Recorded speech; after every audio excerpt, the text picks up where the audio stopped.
Hi friends, welcome back to my channel. आज बहुत ही interesting विषय के ऊपर मैं ये वीडियो बना रहा हूँ। सी ए ए आपने सुना ही होगा। इसके बारे में बहुत सारे कंट्रोवर्सीज हुए हैं हाल फिलहाल में। एंड 2019 में ये एक्ट अमेंड किए थे बीजेपी गवर्नमेंट ने। बट नोटिफिकेशन जस्ट हमारे इलेक्शंस के नोटिफिकेशन से पहले कुछ दिन पहले ये रूल्स नोटिफाई करने के लिए उन्होंने दावा किया था। तो बेसिकली ये सीएए क्या है? अफगानिस्तान, बांग्लादेश और पाकिस्तान से जो लोग इलीगल माइग्रेंट्स होते हैं, specifically Hindus, Sikhs, Buddhist, Jains, Parsis and Christians, इन जो रिलीजन्स को बिलोंग करते हैं, उन लोगों को इंडिया में सिटीजनशिप देना चाहिए। ठीक है, वेरी गुड। किस लॉ को अमेंड किए थे इन्होंने? सिटीजनशिप एक्ट 1955 को अमेंड करके सिटीजनशिप अमेंडमेंट एक्ट 2019 को लेके आए थे। और इसका कट ऑफ डेट है दिसंबर 31 2014। सो दिसंबर 31 2014 के बाद कोई भी आया हुआ व्यक्ति, उनको ये जो लॉ उनके ऊपर लागू नहीं हो सकता है। तो इसके ऊपर कंट्रोवर्सी क्यों जब हुआ है, तो हमने जब रिसर्च किया तो हमने ये देखा रीजंस, बीजेपी ने इसका रीजंस क्या दिया है। तो बीजेपी रीजंस ये कोट करता है कि पहले प्रोटेक्शन ऑफ माइनॉरिटीज।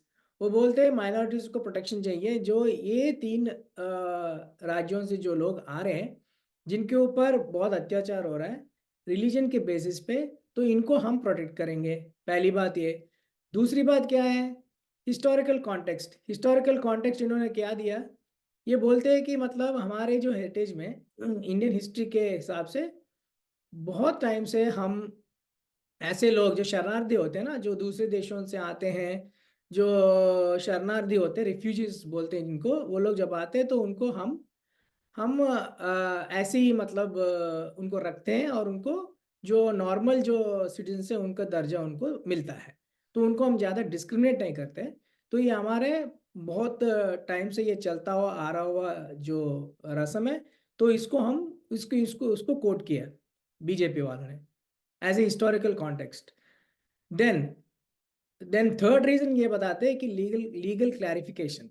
मतलब सीए आने से पहले एक एम्बिग्यूटी होता था कि मतलब लोगों को पता नहीं लगता था कि ये बंदा एकेडमिक रीजंस के वजह से आया या रिलीजियस परसिक्यूशन के वजह से इंडिया आया।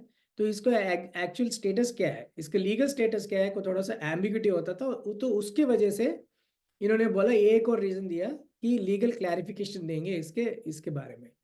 तो ये थर्ड रीजन हो गया। और फोर्थ रीजन इन्होंने क्या बोला? National security. ये बीजेपी का हमेशा एक रेटरिक होता है कि भाई देश को खतरा है, किसी कम्युनिटी को खतरा है। जो भी खतरा खतरा बता के ये लोग क्या करते हैं, इस रेटरिक को यूज करते हैं। और इसके वजह से ये लोग बोलते हैं कि हमारा देश का थोड़ा सा नेशनल सिक्योरिटी इश्यूज है। क्योंकि ये लोग आ रहे हैं बाहर से, ये लोग किस इंटेंशन से आ रहे हैं?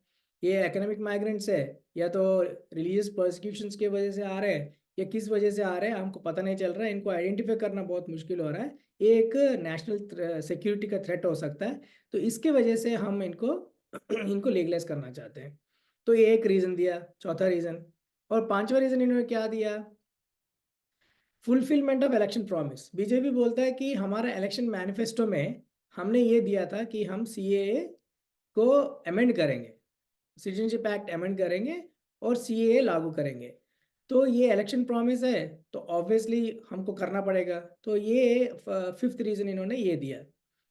तो जो ये लॉ आने से पहले इस लॉ को क्या कहते थे हम? इस लॉ को सिटीजनशिप एक्ट कहते हैं 1955। अब citizenship act 1955 citizenship amendment act 2019 हो गया। तो ये है। तो इनमें पहले एक्ट में क्या क्या होता था? उस एक्ट में होता था कि मोड्स ऑफ एक्विजिशन मतलब कि सिटीजनशिप कैसे दिया जाए, बाय बर्थ, बाय डिसेंट और बाय नेचुरलाइजेशन। नेचुरलाइजेशन मतलब अगर कोई बंदा, कोई पर्सन अगर 11 साल रहता है हमारे इंडिया में, तो उसको ऑटोमेटिकली सिटीजनशिप को अप्लाई करने के लिए राइट्स उसको मिल जाते हैं। सो ये सारी चीज़ें होते थे सिटीजनशिप एक्ट में, और उसको अमेंड करके इन्होंने क्या किया, फास्ट पेस्ड, मतलब जो 11 साल में मिलता था वो 5 साल में ही कर दिया। और जो जो रिलीजन्स है इन्होंने जो कोड किया, ये 6 रिलीजन्स को हम देंगे, और जो लोग अफगानिस्तान, बांग्लादेश और पाकिस्तान से आए हुए देश से आए हुए उन लोगों को हम देंगे। ऐसे करके इन्होंने उस लॉ को चेंज कर दिया। इसी वजह से ये लॉ इतना कंट्रोवर्शियल हो गया। अब हम ये देखते हैं कि इतना कंट्रोवर्सीज क्यों है, और जो अपोज कर रहे हैं इस लॉ को वो लोग क्या क्या कंट्रोवर्सीज कोट कर रहे हैं। तो जो पहला जो कंट्रोवर्सी है, अंडरमाइनिंग सेक्युलरिज्म। तो हमारे कॉन्स्टिट्यूशन में प्रियम्बल में ये होता है, जो फर्स्ट स्टेटमेंट ये होता है, we the people of India having solemnly resolved to constitute India into a sovereign, socialist, secular, democratic republic. तो इसमें सेक्युलर जो वर्ड है ना, ये बहुत ज़्यादा इंपॉर्टेंट है। सेक्युलर का मतलब क्या है, ऑक्सफोर्ड डिक्शनरी का क्या मतलब एग्जैक्ट है, नॉट कनेक्टेड विद स्पिरिचुअल और रिलीजियस मैटर्स।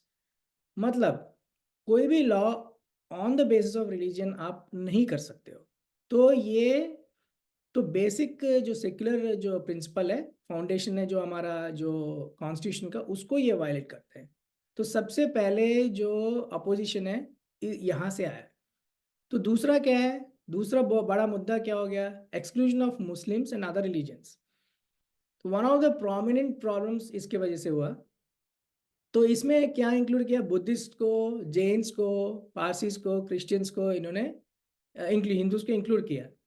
तो मैं इसके बारे में जब रिसर्च कर रहा था, तो मुझे एक बहुत सारे डॉक्यूमेंट्स मैंने देखे, बहुत सारे आर्टिकल्स मैंने पढ़े, तो मुझे एक इंटरेस्टिंग वीडियो निकल के सामने आया, जो कि है हमारा जो chief justice of India DY Chandrachud, इनका इनका लड़का है अभिनव चंद्रचूड़।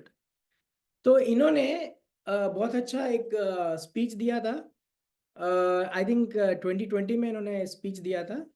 तो वो स्पीच अब जाके वायरल हो रहा है, क्योंकि CA के बारे में बहुत ज़्यादा मतलब चर्चा हो रहा है, अब जाके वो वीडियो फिर से वायरल हो रहा है।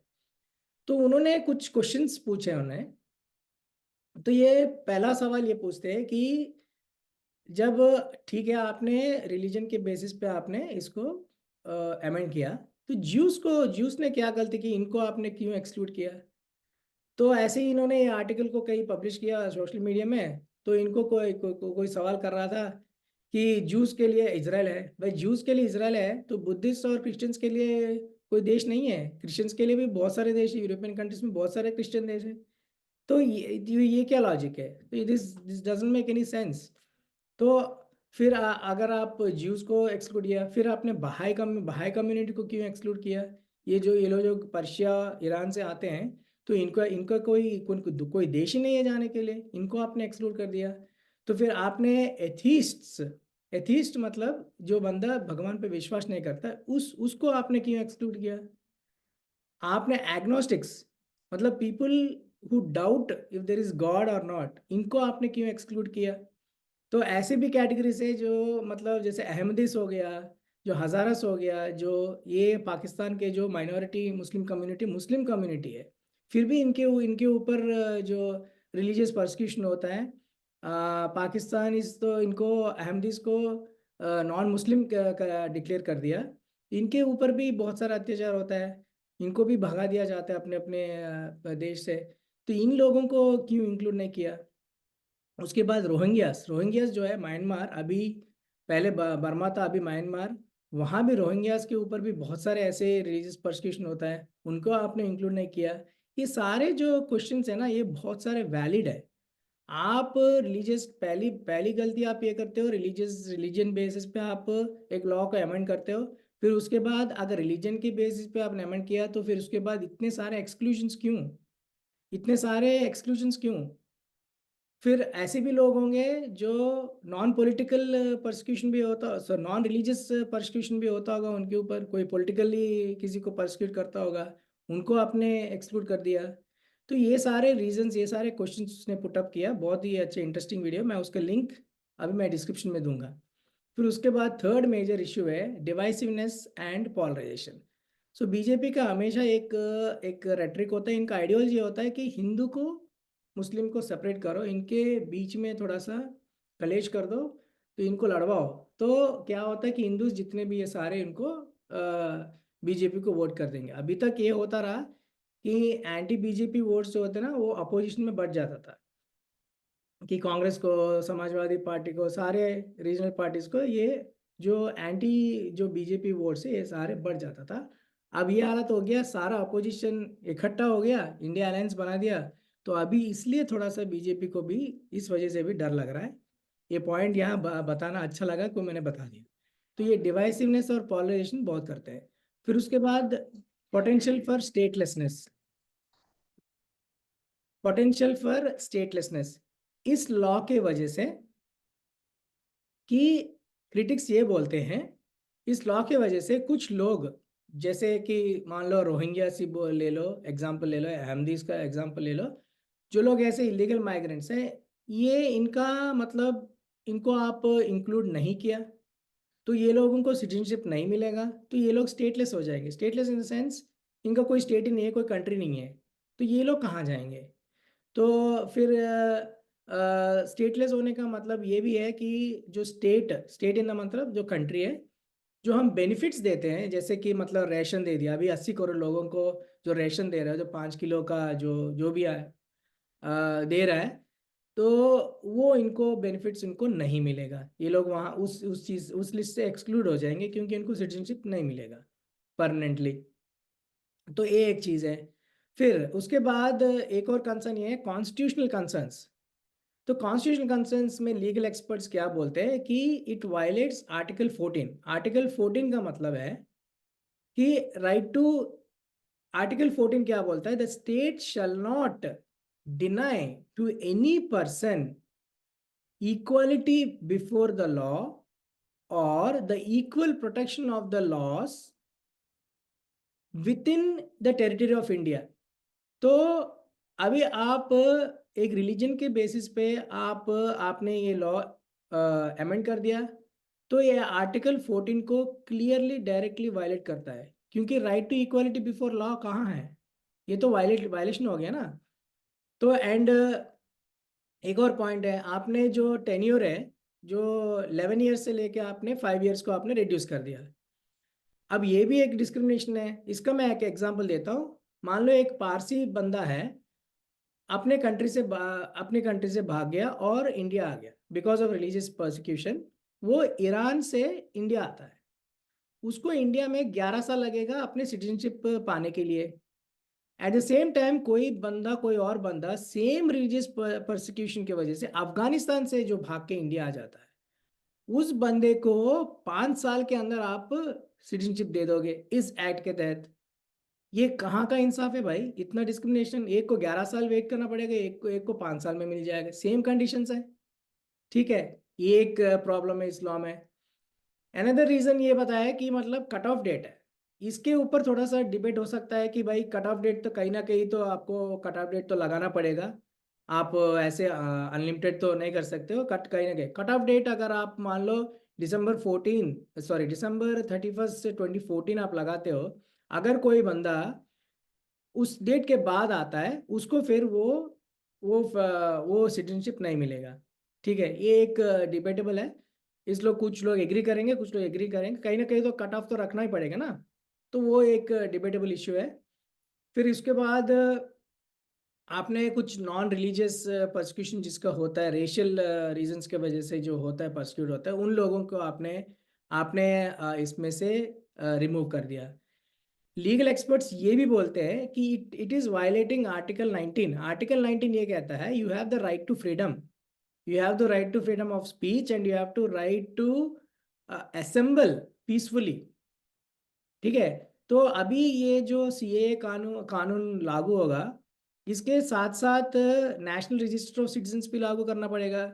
आपको वेरीफाई करना पड़ेगा सिटीजनशिप कैसे है। तो जब वेरीफाई करोगे तो लोगों में जो वो तनाव पैदा हो जाएगा, टेंशन पैदा हो जाएगा, और वो लोग प्रोटेस्ट करना शुरू कर देंगे।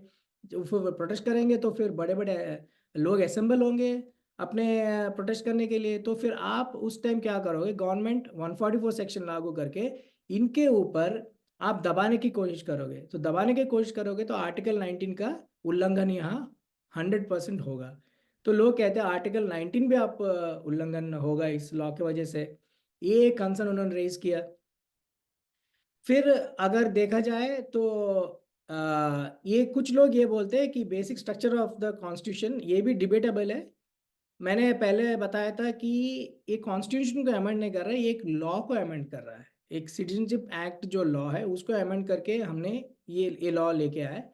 ये कॉन्स्टिट्यूशन को कहीं भी ये अमेंड नहीं कर रहा है। It is not a constitutional amendment, but it discriminates based on the religion, and religion वो आर्टिकल 14 में आता है। तो इसकी वजह से बेसिक स्ट्रक्चर ऑफ कॉन्स्टिट्यूशन का एक जो उल्लंघन हो रहा है, वायलेट कर रहा है करके लोगों ने इसके ऊपर भी सवाल उठाया। तो सुप्रीम कोर्ट के सामने 200 ऐसे पिटिशंस है जो अभी पेंडिंग है। कुछ पिटिशंस का जो सुनवाई हो रहा है कि मैंने देखा है कुछ कपिल सिब्बल अपना अपना दलीलें पेश कर रहा था सुप्रीम कोर्ट में। तो कुछ पिटिशंस के ऊपर सुनवाई हुई है, बट 200 पिटिशंस अभी भी पेंडिंग है करके मैंने सुना है। तो जब सुप्रीम कोर्ट इन सारे पेंडिंग पिटिशंस के ऊपर सुनवाई करेगी, उसके बाद एक वर्डिक्ट देगा, तो हमको पता लगेगा कि कौन कौन सा आर्टिकल 14 है, आर्टिकल 19 है, या basic structure of the constitution है, कौन कौन सा मतलब आर्टिकल्स वायलेट हुआ है, वो हमको क्लियरली पता लगेगा। कुछ लोग ऐसे भी बोलते हैं कि ड्यूअल सिटीजनशिप भी इसकी इसकी वायलेट हो रहा है, कि मान लो किसी को किसी देश में ऑलरेडी सिटीजनशिप मिला हुआ है, वो बंदा रिलीजियस परसिक्यूशन की वजह से इंडिया आता है, और इस लॉ लॉ के तहत जैसे अफगानिस्तान, बांग्लादेश, पाकिस्तान से कोई आ जाता है और उसको 5 साल के अंदर इंडिया में सिटीजनशिप मिल जाता है, तो फिर उस सिटीजनशिप का क्या, जो दूसरे कंट्री में उसको ये लॉ हैंडल नहीं करता है, तो उसको कैसे आप सॉल्व करोगे? वो भी एक इश्यू रेज हो जाएगा। तो ये सारे कुल मिला के इसमें कुछ आर्टिकल्स का वायलेशन हो रहा है, कुछ लोग बोलते हैं बेसिक स्ट्रक्चर का भी वायलेशन हो रहा है। कुल मिला के ये लॉ इन्होंने लेके आए लीगल एक्सपर्ट्स, या तो इन्होंने पूरी तरीके से इसके ऊपर मतलब अच्छा कंसल्टेशंस नहीं किए होंगे, या तो मतलब आपको पता ही है कि बीजेपी का ये ट्रेंड है। पहले भी फार्मर्स लॉ लेके आए थे, 3 फार्मर्स लॉ लेके आए थे, वो सारे उनको वापस लेना पड़ा। जब फार्मर्स ने प्रोटेस्ट किए उन सब इसको वापस लेना पड़ा। इलेक्टोरल बॉन्ड्स अनकॉन्स्टिट्यूशनल बोल दिया। तो इनका बीजेपी का ट्रेंड होता है कि पहले लॉ लेके आते हैं, फिर उसके बाद देखते हैं कि इसके ऊपर ऊपर प्रोटेस्ट हो रहा है नहीं हो रहा है, फिर उसके बाद ये वापस लेके ले जाते हैं।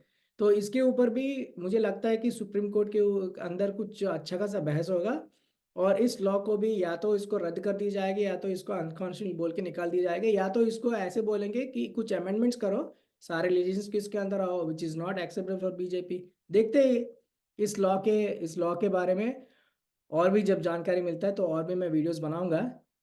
आई होप आपको ये वीडियो पसंद आया होगा।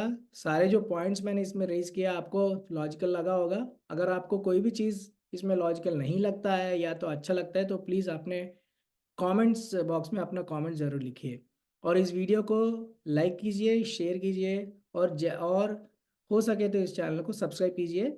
और आपको भी अगर कोई ऐसा कोई वीडियो चाहिए तो प्लीज़ कमेंट्स में आप ज़रूर लिखना, तो मैं उसके ऊपर वीडियो बनाने की कोशिश करूँगा।